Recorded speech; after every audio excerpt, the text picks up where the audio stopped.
Let me, oh boy, this is going to hurt. I'm going to argue with you. Let me play advocate, okay? Sure.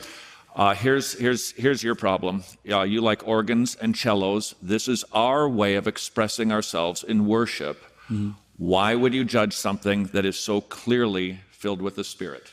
Because it's just mindless, emotional hysteria.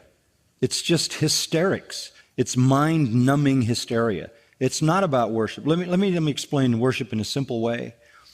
The deeper your understanding of the truth of God, the deeper your understanding of God Himself, the higher your worship goes.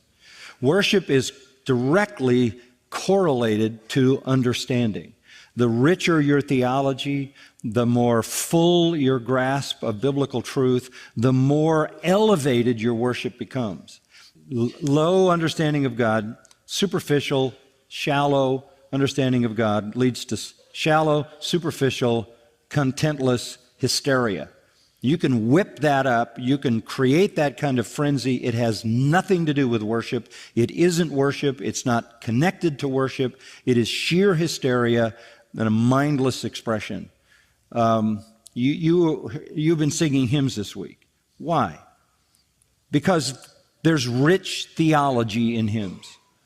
We don't have to go hysterical. We want your mind fully engaged.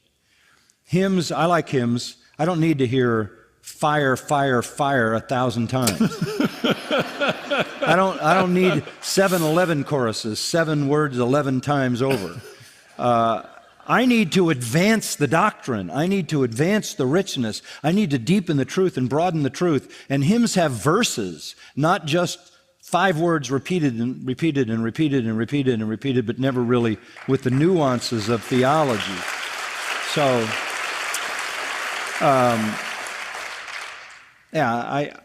that's not worship. That's not even Christian. That's no different than a rock concert. A lot of ways to manipulate people's minds, and they have figured out how to do that.